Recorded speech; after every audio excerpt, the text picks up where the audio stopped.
بسم اللہ الرحمن الرحیم الصلاۃ والسلام علی رسولہ الکریم۔ جی الحمدللہ، سیرت رحیق المختوم رسول اللہ صلی اللہ علیہ وآلہ وسلم کی سیرت کا سلسلہ جو ہے وہ جاری ہے، اور آج ہم اس کا جو بقیہ موضوع ہے جو صلح حدیبیہ تھا اس کا باقی حصہ انشاءاللہ آج مکمل کرتے ہیں۔ اللہ تعالیٰ سے دعا ہے کہ اللہ تعالیٰ اسی طرح ہمیں اس کام کو جاری رکھنے کی توفیق عطا فرمائے۔ حضرت عثمان رضی اللہ تعالیٰ عنہ کو رسول اللہ صلی اللہ علیہ وسلم نے فیصلہ کیا کہ آپ کو سفیر بنا کر قریش کے پاس بھیجا جائے۔ اچھا، اس معاملے کے لیے آپ نے سب سے پہلے عمر رضی اللہ تعالیٰ عنہ کا انتخاب کیا۔ اب عمر رضی اللہ تعالیٰ عنہ نے کیا جواب دیا آپ کو میں وہ پڑھ کر سناتا ہوں۔ عمر بن خطاب رضی اللہ تعالیٰ عنہ نے یہ کہتے ہوئے معذرت کر لی کہ اے اللہ کے رسول، اگر مجھے اذیت دی گئی تو مکہ میں بنی کعب کا ایک فرد بھی ایسا نہیں کہ میری حمایت میں بگڑ سکتا ہو، یعنی آپ کا وہاں پہ کوئی ایسا آدمی نہیں تھا جو آپ کے لیے کھڑا ہو سکتا، آپ کی حمایت کرتا۔ آپ حضرت عثمان رضی اللہ تعالیٰ عنہ کو بھیج دیں، ان کا کنبہ قبیلہ مکہ میں ہے، وہ آپ کا پیغام اچھی طرح پہنچا دیں گے۔ آپ صلی اللہ علیہ وسلم نے حضرت عثمان رضی اللہ تعالیٰ عنہ کو بلایا اور قریش کے پاس روانگی کا حکم دیتے ہوئے فرمایا۔ اب وہ حکم کیا تھا؟ آپ نے کیا فرمایا انہیں؟ آپ نے فرمایا انہیں بتلا دو کہ ہم لڑنے نہیں آئے، عمرہ کرنے آئے ہیں، انہیں اسلام کی دعوت بھی دو۔ آپ صلی اللہ علیہ وآلہ وسلم نے حضرت عثمان رضی اللہ تعالیٰ عنہ کو یہ حکم بھی دیا کہ وہ مکہ میں اہل ایمان مردوں اور عورتوں کے پاس جا کر انہیں فتح کی بشارت سنا دیں، اور یہ بھی بتلا دیں کہ اللہ عز و جل اپنے دین کو مکہ میں ظاہر اور غالب کرنے والا ہے، یہاں تک کہ ایمان کی وجہ سے کسی کو یہاں روپوش ہونے کی ضرورت نہ ہوگی۔ تو یعنی ایک مثبت پیغام پہنچا دیں وہاں پر جو وہاں پر مقیم ہیں کہ انشاءاللہ اسلام جو ہے وہ غالب آنے والا ہے۔ حضرت عثمان رضی اللہ تعالیٰ عنہ آپ کا پیغام لے کر روانہ ہوئے۔ مقام بلدہ میں قریش کے پاس سے گزرے تو انہوں نے پوچھا کہاں کا ارادہ ہے؟ فرمایا مجھے رسول اللہ صلی اللہ علیہ وسلم نے یہ اور یہ پیغام دے کر بھیجا ہے۔ وہی پیغام جو میں نے ابھی آپ سے شیئر کیا، وہ پیغام آپ نے انہیں سنایا۔ قریش نے کہا ہم نے آپ کی بات سن لی، آپ اپنے کام پر جائیے۔ ادھر سعید بن عاص نے اٹھ کر حضرت عثمان رضی اللہ تعالیٰ عنہ کو مرحبا کہا اور اپنے گھوڑے پر زین کس کر آپ کو سوار کر لیا اور ساتھ بٹھا کر اپنی پناہ میں مکہ گیا۔ وہاں جا کر حضرت عثمان رضی اللہ تعالیٰ عنہ نے سربراہان قریش کو رسول اللہ صلی اللہ علیہ وآلہ وسلم کا پیغام سنایا۔ اس سے فارغ ہو چکے تو قریش نے پیشکش کی کہ آپ بیت اللہ کا طواف کر لیں، مگر آپ نے یہ پیشکش مسترد کر دی اور یہ گوارا نہ کیا کہ رسول اللہ صلی اللہ علیہ وسلم کے طواف کرنے سے پہلے خود طواف کر لیں۔ دیکھیں یہ ہے عثمان رضی اللہ تعالیٰ عنہ کی محبت کہ کیسے آپ نے انکار کر دیا کہ ہمارے حبیب، ہمارے قائد، ہمارے رہنما رسول اللہ صلی اللہ علیہ وآلہ وسلم تو طواف نہ کریں اور میں کر لوں، تو انہوں نے اس بات سے انکار کر دیا۔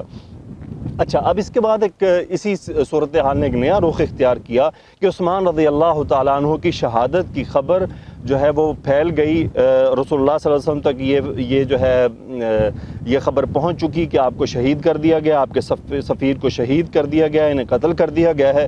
جب رسول اللہ صلی اللہ علیہ وسلم کو اس کی اطلاع ہوئی تو آپ نے فرمایا ہم اس جگہ سے ٹل نہیں سکتے یہاں تک کہ لوگوں سے معرکہ آرائی کر لیں۔ پھر آپ نے صحابہ کرام کو بیعت کی طرف دعوت دی، صحابہ کرام ٹوٹ پڑے اور اس بات پر بیعت کی کہ میدان جنگ چھوڑ کر کبھی نہیں بھاگ سکتے۔ ایک جماعت نے موت پر بیعت کی، یعنی مر جائیں گے مگر میدان جنگ نہیں چھوڑیں گے۔ سب سے پہلے ابو سنان رضی اللہ تعالیٰ عنہ اسدی نے بیعت کی، اس کے بعد سلمہ بن اقوہ رضی اللہ تعالیٰ عنہ نے 3 بار بیعت کی، شروع میں، درمیان میں اور آخر میں۔ رسول اللہ صلی اللہ علیہ وسلم نے خود اپنا ہاتھ پکڑ کر فرمایا یہ عثمان کا ہاتھ ہے۔ پھر جب بیعت مکمل ہو چکی تو عثمان رضی اللہ تعالیٰ عنہ بھی تشریف لے آئے، انہوں نے بھی بیعت کی۔ اس بیعت پر ایک آدمی نے جو منافق تھا شرکت نہیں کی، اس کا نام جد بن قیس تھا۔ رسول اللہ صلی اللہ علیہ وسلم نے یہ بیعت ایک درخت کے نیچے کی۔ حضرت عمر رضی اللہ تعالیٰ عنہ دست مبارک تھامے ہوئے تھے، حضرت معقل بن یسار رضی اللہ تعالیٰ عنہ نے درخت کی ٹہنیاں پکڑ کر رسول اللہ صلی اللہ علیہ وسلم کے اوپر سے ہٹا رکھی تھیں۔ اسی بیعت کا نام بیعت رضوان ہے، اور اس کے بارے میں اللہ تعالیٰ نے یہ آیت نازل فرمائی ہے جو اس طرح سے لقد رضی اللہ عن المؤمنین اذ یبایعونک تحت الشجرہ، یعنی اللہ تعالیٰ ان مومنین سے راضی ہوا جبکہ وہ آپ سے درخت کے نیچے بیعت کر رہے تھے۔ تو یہ اللہ تعالیٰ نے ان صحابہ کرام سے اپنے راضی ہونے کا اعلان فرما دیا۔ صلح اور دفعات، اب صلح کی جو صورتحال پیدا ہوئی اور اس میں دفعات کیا تھیں، ہوا یہ کہ سہیل بن عمرو کو معاملات صلح کے لیے قریش نے روانہ کیا۔ سہیل بن عمرو ایک ایسے آدمی تھے جو صلح جو تھے، جن کے پاس یعنی اس بات کی مہارت تھی وہ کہ سفارت کرنا جانتے تھے۔ تو ہوا یہ کہ قریش نے انہیں تاکید کی کہ بھئی معاہدہ اس بات پر ہونا چاہیے کہ اس سال تو طواف نہیں ہو سکتا، اس سال عمرہ نہیں ہو سکتا، اس سال آپ کو واپس جانا ہوگا۔ انہیں ہدایت کو لے کر جب سہیل بن عمر آپ کے پاس حاضر ہوئے تو نبی صلی اللہ علیہ وسلم نے اسے آتا دیکھ کر صحابہ کرام سے فرمایا تمہارا کام تمہارے لیے سہل کر دیا گیا ہے، اس شخص کو بھیجنے کا مطلب ہی یہ ہے کہ قریش صلح چاہتے ہیں۔ تو یعنی جب ہم مذاکرات کر رہے ہوتے ہیں تو ہم جب اپنے مذاکرات میں اپنے سفیر یا اپنے ساتھی کو چنتے ہیں تو اس ساتھی کو جب اگر دوسرے لوگ جانتے ہیں تو وہ اس سے اندازہ کر سکتے ہیں کہ بھائی ہم کیا چاہتے ہیں، ہم جھگڑا چاہتے ہیں یا ہم صلح چاہتے ہیں۔ تو سہیل نے آپ کے پاس پہنچ کر دیر تک گفتگو کی، بالآخر طرفین میں صلح کی دفعات طے ہوگی۔ وہ دفعات کیا تھیں؟ نمبر 1، رسول اللہ صلی اللہ علیہ وآلہ وسلم اس سال مکہ میں داخل ہوئے بغیر واپس جائیں گے۔ اگلے سال مسلمان مکہ آئیں گے اور 3 روز قیام کریں گے، ان کے ساتھ سوار کا ہتھیار ہوگا، میانوں میں تلواریں ہوں گی اور ان سے کسی قسم کا تعرض نہیں کیا جائے گا۔ دوسرا، 10 سال تک فریقین جنگ بند رکھیں گے، اس عرصے میں لوگ مامون رہیں گے، کوئی کسی پر ہاتھ نہیں اٹھائے گا۔ تیسرا، جو محمد صلی اللہ علیہ وسلم کے عہد و پیمان میں داخل ہونا چاہے داخل ہو سکے گا، اور جو قریش کے عہد و پیمان میں داخل ہونا چاہے داخل ہو سکے گا۔ جو قبیلہ جس فریق میں شامل ہوگا اس فریق کا ایک جزو سمجھا جائے گا، لہٰذا ایسے کسی قبیلے پر زیادتی ہوگی تو خود اس فریق پر زیادتی تصور کی جائے گی۔ چوتھا، قریش کا جو آدمی اپنے سرپرست کی اجازت کے بغیر یعنی بھاگ کر محمد صلی اللہ علیہ وسلم کے پاس آ جائے گا، محمد صلی اللہ علیہ وآلہ وسلم اسے واپس کر دیں گے، لیکن محمد صلی اللہ علیہ وسلم کے ساتھیوں میں سے جو شخص پناہ کی غرض سے بھاگ کر قریش کے پاس آئے گا قریش اسے واپس نہ کریں گے۔ اس کے بعد آپ صلی اللہ علیہ وسلم نے حضرت علی رضی اللہ تعالیٰ عنہ کو بلا کر تحریر فرمایا کہ تحریر لکھ دیں اور یہ املا کرایا، بسم اللہ الرحمن الرحیم۔ اس پر سہیل نے کہا کہ ہم نہیں جانتے کہ رحمان کیا ہے، آپ یوں لکھیے بسمک اللہم، اے اللہ تیرے نام سے۔ نبی صلی اللہ علیہ وسلم نے حضرت علی رضی اللہ تعالیٰ عنہ کو حکم دیا کہ یہی لکھو۔ اس کے بعد آپ صلی اللہ علیہ وسلم نے یہ املا کرایا۔ یہ وہ بات ہے جس پر محمد رسول اللہ صلی اللہ علیہ وسلم نے مصالحت کی۔ اس پر سہیل نے کہا اگر ہم جانتے کہ آپ اللہ کے رسول ہیں تو ہم آپ کو بیت اللہ سے روکتے ہی کیوں اور جنگ نہ کرتے، لہٰذا آپ محمد بن عبداللہ لکھوائیے۔ آپ نے فرمایا میں اللہ کا رسول ہوں اگرچہ تم لوگ جھٹلاؤ۔ پھر حضرت علی رضی اللہ تعالیٰ عنہ کو حکم دیا کہ محمد بن عبداللہ لکھیں اور لفظ رسول اللہ مٹا دیں، لیکن حضرت علی رضی اللہ تعالیٰ عنہ نے گوارہ نہ کیا اس لفظ کو مٹائیں، لہٰذا نبی صلی اللہ علیہ وسلم نے خود اپنے ہاتھ سے مٹا دیا۔ اس کے بعد پوری دستاویز لکھی گئیں۔ پھر جب صلح مکمل ہو چکی تو بنو خزاعہ رسول اللہ صلی اللہ علیہ وسلم کے عہد و پیمان میں داخل ہو گئے۔ یہ لوگ در حقیقت عبد المطلب کے زمانے ہی سے بنو ہاشم کے حلیف تھے، جیسا کہ آغاز کتاب میں گزر چکا ہے، اس لیے اس عہد و پیمان میں داخلہ در حقیقت اسی قدیم حلیف کی تاکید اور پختگی تھی۔ دوسری طرف بنو بکر قریش کے عہد و پیمان میں داخل ہو گئے۔ اچھا، یہاں پر ہوا یہ کہ سہیل بن عمر جو بعد میں ایک صحابی بنے، ان کے بیٹے ابو جندل رضی اللہ تعالیٰ عنہ جو مسلمان تھے، وہ جو ہے اسی دوران ابھی جو ہے وہ لکھا ہی جا رہا تھا صلح نامہ، تو وہ بیچ میں بیڑیوں سمیت گھسیٹتے ہوئے آ پہنچے اور وہ زیری مکہ سے نکل آئے تھے۔ انہوں نے یہاں پہنچ کر اپنے آپ کو مسلمانوں کے درمیان ڈال دیا۔ سہیل نے کہا یہ پہلا شخص ہے جس کے متعلق میں آپ سے معاملہ کرتا ہوں، یعنی چونکہ معاملہ طے ہو چکا تھا کہ وہ اپنے سرداران کی اجازت کے بغیر آپ کے گروہ میں شامل نہیں ہوں گے۔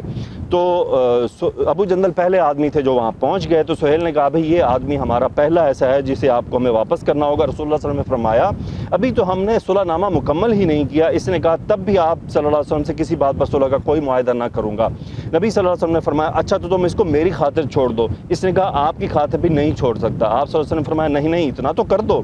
اس نے کہا نہیں میں یہ نہیں کر سکتا۔ پھر سہیل اور ابو جندل کے چہرے پر سہیل نے یعنی اپنے بیٹے ابو جندل کے چہرے پر چانٹا رسید کیا اور مشرکین کی طرف واپس کرنے کے لیے اس کا کرتا اور گلا پکڑ کر گھسیٹا۔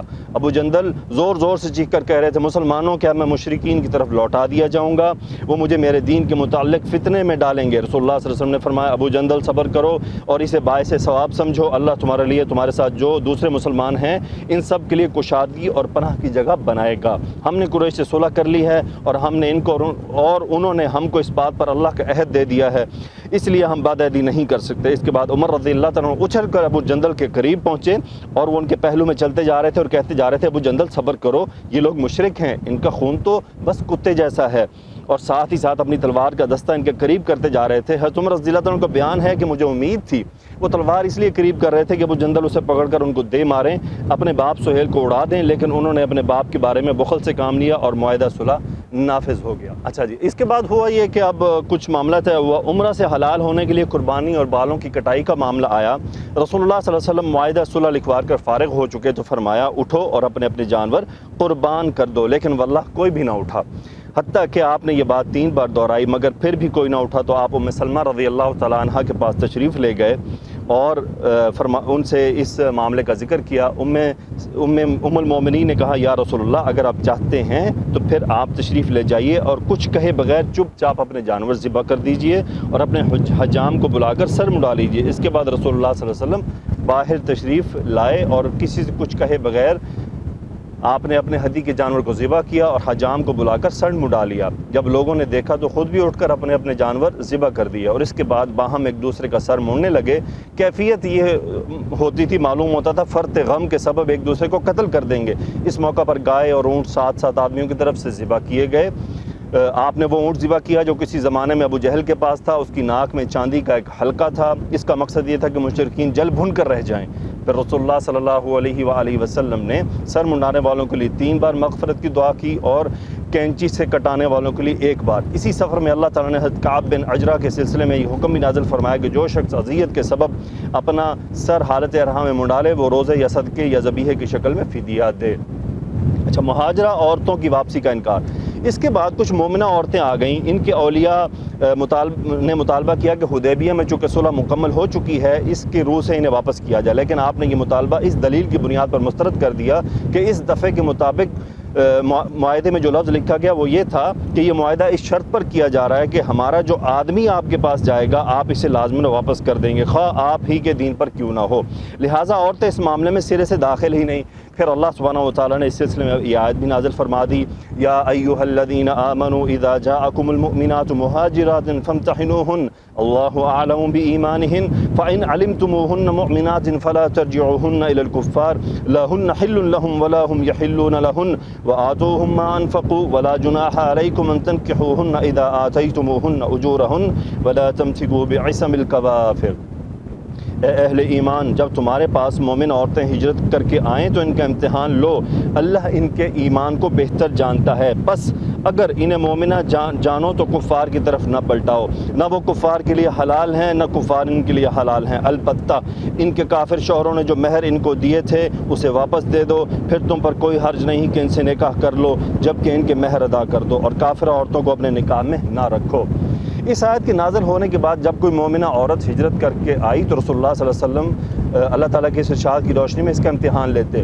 اذا جاءک المؤمنات یبایعنک علی ان لا یشرکن باللہ شیئا ولا یسرقن ولا یزنین ولا یقتلن اولادہن ولا یأتین ببہتان یفترینہ بین ایدیہن وارجلہن ولا یعصینک فی معروف فبایعہن واستغفر لہن اللہ ان اللہ غفور الرحیم۔ اے نبی، جب تمہارے پاس مومن عورتیں آئیں اور اس بات پر بیعت کریں کہ وہ اللہ کے ساتھ کسی چیز کو شریک نہ کریں گی، چوری نہ کریں گی، زنا نہ کریں گی، اپنی اولاد کو قتل نہ کریں گی، اپنے ہاتھ پاؤں کے درمیان سے کوئی بہتان گھڑ کر نہ لائیں گی اور کسی معروف بات میں تمہاری نافرمانی نہ کریں گی تو ان سے بیعت لے لو اور ان کے لیے اللہ تعالیٰ سے دعائے مغفرت کرو، یقیناً اللہ غفور الرحیم ہے۔ اس حکم کے مطابق مسلمانوں نے اپنی کافرہ بیویوں کو طلاق دے دی۔ اس وقت حضرت عمر رضی اللہ عنہ کی زوجیت میں 2 عورتیں تھیں جو شرک پر قائم تھیں، آپ نے ان دونوں کو طلاق دے دی۔ پھر ایک سے معاویہ نے شادی کر لی، دوسرے سے صفوان بن امیہ نے شادی کر لی۔ اچھا، ان دفعات سے ایک مسلمانوں کو ایک فتح سے حاصل ہوئی یا مسلمانوں کو ایک موقع مل گیا کہ 10 سال وہ اسلام کی تبلیغ ترویج کر سکتے ہیں، اس میں جنگ نہ ہوگی، اور اس سے مسلمانوں کو ایک طرح سے فتح جو ہے وہ نصیب ہوئی، اور اللہ تعالیٰ نے مسلمانوں کے لیے آسانیاں کر دیں، مسلمانوں کو ایک موقع فراہم کر دیا کہ جو اب آرام سے اطمینان سے اپنے دین کا کام کر سکتے ہیں۔ اس 10 سال میں وہ بہت کچھ کر سکتے ہیں۔ اور اس میں ایک سب سے بڑی بات یہ تھی کہ جب کسی کے ساتھ معاہدہ ہوتا ہے نا تو اس کا مطلب سامنے والے کو طاقت تسلیم کر لیا گیا ہے، یعنی اس سے پہلے قریش جو ہے وہ رسول اللہ صلی اللہ علیہ وسلم اور آپ کی جماعت کو ایک طاقت تسلیم نہیں کر رہے تھے۔ اب معاہدہ ہمیشہ اس صورت میں ہوتا ہے کہ جب طاقت تسلیم کر لیا جائے کہ yes now they are powerful, now we have to talk with them otherwise the game will over. So اب قریش نے محسوس کیا کہ، اور وہ بھی جنگ سے تھک چکے تھے، وہ بھی اپنے آپ کو ریجوینیٹ کرنا چاہ رہے تھے، تو اب انہوں نے رسول اللہ صلی اللہ علیہ وسلم کو ایک پاور کے طور پہ، ایک مملکت کے طور پہ تسلیم کر لیا جس سے معاہدہ ہونا چاہیے، جس سے بات چیت ہونی چاہیے، مذاکرات ہونے چاہیے۔ جیسا کہ ابھی ریسنٹلی آپ نے دیکھا ہوگا کہ جب بڑی طاقتیں آخر ایک جماعت کے ساتھ جا بیٹھی مذاکرات پر، تو اس کا مطلب کیا ہوتا ہے؟ یس دے ہیو انڈرسٹوڈ کہ یہ ایک طاقتور لوگ ہیں، یہ پاورفل لوگ ہیں، ان سے بات کرنی پڑے گی۔ بات کیے بغیر بات بنے گی نہیں۔ تو رسول اللہ صلی اللہ علیہ وسلم کو یہ ایک موقع ملا، اور یہی ہے اِنَّا فَتَحْنَا لَكَ فَتْحًا مُبِينًا، اسی کو وہ فتح کہتے ہیں۔ اب اس صلح حدیبیہ کے بعد حضرت عمر رضی اللہ تعالیٰ عنہ جو ہے وہ شدید غمگین تھے، اور مسلمان جو ہے گم و گو سی کیفیت کا شکار تھے، کیونکہ رسول اللہ صلی اللہ علیہ وسلم نے ان سے فرمایا تھا کہ اس سال ہم عمرہ کریں گے، اور یہ عمرہ نہ ہو سکا، تو اس پر جو صحابہ کرام تھے وہ کافی رنجیدہ تھے۔ اچھا، اس میں ایک معاملہ پیش آیا، مسلمانوں کا غم اور عمر رضی اللہ تعالیٰ عنہ کا مناقشہ۔ یہ ہے معاہدہ صلح کی دفعات کی حقیقت، لیکن ان دفعات میں دو باتیں بظاہر اس قسم کی تھیں کہ ان کی وجہ سے مسلمانوں کو سخت غم لاحق تھا۔ ایک یہ کہ آپ نے بتایا کہ آپ بیت اللہ تشریف لے جائیں گے اور اس کا طواف کریں گے، لیکن آپ طواف کے بغیر واپس ہو رہے تھے۔ دوسرا یہ کہ اللہ تعالیٰ کے رسول صلی اللہ علیہ وسلم حق پر ہیں، اور اللہ نے اپنے دین کو غالب کرنے کا وعدہ کیا ہے۔ پھر کیا وجہ ہے کہ آپ نے قریش کا دباؤ قبول کر لیا اور دب کر صلح کر لی؟ یہ دونوں باتیں طرح طرح کے شکوک و شبہات اور گمان اور وسوسے پیدا کر رہی تھیں۔ ادھر مسلمانوں کے احساسات اس قدر مجروح تھے کہ وہ صلح کی دفعات کی گہرائیوں اور معال پر غور کرنے کے بجائے حزن و غم سے نڈھال تھے، اور غالباً سب سے زیادہ غمزدہ عمر رضی اللہ تعالیٰ عنہ تھے۔ چنانچہ انہوں نے خدمت نبوی میں حاضر ہو کر عرض کیا، اے اللہ کے رسول، کیا ہم لوگ حق پر اور وہ لوگ باطل پر نہیں ہیں؟ آپ نے فرمایا کیوں نہیں؟ انہوں نے کہا، کیا ہمارے مقتولین جنت میں اور ان کے مقتولین جہنم میں نہیں ہیں؟ آپ نے فرمایا کیوں نہیں؟ انہوں نے کہا، تو پھر کیوں ہم اپنے دین کے بارے میں دباؤ قبول کریں اور ایسی حالت میں پلٹیں کہ اللہ نے ہمارے اور ان کے درمیان فیصلہ نہیں کیا؟ آپ نے فرمایا، خطاب کے بیٹے، کیا میں اللہ کا رسول ہوں اور اس کی نافرمانی اور اس کی نافرمانی نہیں کر سکتا؟ وہ میری مدد کرے گا اور مجھے ہرگز ضائع نہ کرے گا۔ انہوں نے کہا کہ آپ صلی اللہ علیہ وسلم نے ہم سے بیان نہیں کیا تھا کہ ہم بیت اللہ کی زیارت کریں گے اور اس کا طواف کریں گے؟ آپ صلی اللہ علیہ وسلم نے فرمایا کیوں نہیں، لیکن کیا میں نے یہ بھی کہا تھا کہ ہم اسی سال کریں گے؟ انہوں نے کہا نہیں۔ آپ نے فرمایا تو بہرحال تم بیت اللہ تک پہنچو گے اور اس کا طواف کرو گے۔ اس کے بعد عمر رضی اللہ تعالیٰ عنہ یہی باتیں لے کر ابوبکر صدیق رضی اللہ تعالیٰ عنہ کے پاس گئے، اور انہوں نے بھی ٹھیک وہی جواب دیا جو رسول اللہ صلی اللہ علیہ وسلم نے انہیں دیا۔ اس کے بعد اور اخیر میں اتنا اضافہ ہے کہ آپ صلی اللہ علیہ وسلم کی رکاب تھامے رہو یہاں تک کہ موت آ جائے، کیونکہ اللہ کی قسم آپ حق پر ہیں۔ اس کے بعد اِنَّا فَتَحْنَا لَكَ فَتْحًا مُبِينًا کی آیات نازل ہوئیں، جس میں اس صلح کو فتح مبین قرار دیا گیا۔ اس کا نزول ہوا تو رسول اللہ صلی اللہ علیہ وسلم نے حضرت عمر رضی اللہ تعالیٰ عنہ کو بلایا اور پڑھ کر سنایا۔ وہ کہنے لگے، یا رسول اللہ یہ فتح ہے؟ فرمایا ہاں۔ اس سے ان کے دل کو سکون ہو گیا، واپس چلے گئے۔ بعد میں حضرت عمر رضی اللہ عنہ کو اپنی تقصیر کا احساس ہوا تو سخت نادم ہوئے، اور خود ان کا بیان ہے کہ میں نے اس روز جو غلطی کی تھی، جو بات کہہ دی تھی، اس سے ڈر کر میں نے بہت سے اعمال کیے، برابر صدقہ و خیرات کرتا رہا، روزے رکھتا رہا اور نماز پڑھتا رہا اور غلام آزاد کرتا رہا، یہاں تک کہ اب مجھے خیر کی امید ہے۔ کمزور مسلمانوں کا مسئلہ حل ہو گیا۔ اچھا، اس کے بعد وہ جو مسلمانوں کی واپسی کا ایک معاہدہ طے ہوا تھا، اس کے بارے میں کچھ معاملات طے پا گئے۔ وہ معاملات کیسے طے پائے؟ رسول اللہ صلی اللہ علیہ وسلم مدینہ واپس تشریف لا کر مطمئن ہو چکے تو ایک مسلمان جسے مکہ میں اذیتیں دی جا رہی تھی چھوٹ کر بھاگ آیا۔ اس کا نام ابو بصیر رضی اللہ عنہ تھا۔ وہ قبیلہ ثقیف سے تعلق رکھتے تھے اور قریش کے حلیف تھے۔ قریش نے ان کی واپسی کے لیے 2 آدمی بھیجے اور کہلوایا کہ ہمارے اور آپ کے جو درمیان عہد و پیمان ہے، اس کی تعمیل کیجیے۔ نبی صلی اللہ علیہ وسلم نے ابو بصیر کو ان دونوں کے حوالے کر دیا۔ یہ دونوں انہیں ہمراہ لے کر روانہ ہوئے اور ذوالحلیفہ پہنچ کر اترے اور کھجور کھانے لگے۔ ابو بصیر نے ایک شخص سے کہا، اے فلاں، خدا کی قسم دیکھتا ہوں کہ تمہاری یہ تلوار بڑی عمدہ ہے۔ اس شخص نے اسے نیام سے نکال کر، ہاں واللہ یہ بہت خوبصورت ہے، میں نے اس کا بارہا تجربہ کیا ہے۔ ابو بصیر نے کہا، ذرا مجھے دکھلاؤ، میں بھی دیکھوں۔ اس شخص نے ابو بصیر کی تلوار کو دے دی اور ابو بصیر نے تلوار لیتے ہی اسے مار ڈھیر کیا۔ دوسرا شخص بھاگ کر مدینہ آیا، دوڑتا ہوا مسجد نبوی میں گھس گیا۔ رسول اللہ صلی اللہ علیہ وسلم نے اسے دیکھ کر فرمایا، یہ خوف زدہ نظر آتا ہے۔ وہ شخص نبی صلی اللہ علیہ وسلم کے پاس پہنچ کر بولا، میرا ساتھی اللہ کی قسم قتل کر دیا گیا اور میں بھی قتل کیا جانے والا ہوں۔ اتنے میں ابو بصیر آ گئے اور بولے، یا رسول اللہ تعالیٰ نے آپ کا عہد پورا کر دیا ہے، آپ نے مجھے ان کی طرف پلٹا دیا، پھر اللہ تعالیٰ نے مجھے ان سے نجات دے دی۔ رسول اللہ صلی اللہ علیہ وسلم نے فرمایا، اس کی ماں کی بربادی ہو، اسے کوئی ساتھی مل جائے تو یہ جنگ کی آگ بھڑکا دے گا۔ یہ بات سن کر ابو بصیر سمجھ گئے کہ اب انہیں کافروں کے حوالے کر دیا جائے گا، اس لیے وہ مدینہ سے نکل کر ساحل سمندر پر آ گئے۔ ادھر ابو جندل بن سہیل بھی چھوٹ کر آ گئے، ابو بصیر سے آ ملے۔ اب قریش کا جو آدمی اسلام لاتا وہ ابو بصیر رضی اللہ تعالیٰ عنہ سے آ ملتا، یہاں تک کہ ایک جماعت اکٹھی ہو گئی، اور اس کے بعد ان لوگوں کو ملک شام آنے جانے والے راستے پر کسی بھی قریشی قافلے کا پتہ چلتا تو اسے ضرور چھیڑ چھاڑ کرتے۔ قریش اس گروہ سے تنگ آ گئے۔ انہوں نے کیا کیا کہ رسول اللہ صلی اللہ علیہ وسلم سے درخواست کی کہ آپ انہیں مدینہ بلوا لیں، اور وہ جو شک تھی کہ کوئی مسلمان ہو کر ان کی طرف آئے گا تو اسے واپس کیا جائے گا۔ یہ شک جو ہے وہ ختم کر دی گئی۔ اس طرح سے یہ دیکھیں انا فتحنا لک فتحا مبینہ پھر آہستہ آہستہ کھلنے لگا۔ تو انشاءاللہ ہم اس سفر کو آگے لے کر چلیں گے۔ اللہ تعالیٰ سے دعا ہے کہ ہمیں اس کو سمجھنے، اس پر عمل کرنے کی توفیق عطا فرمائے۔ وآخر الدعوانا ان الحمد للہ رب العالمین، الصلاۃ والسلام علی رسولہ الکریم، آمین یا رب العالمین۔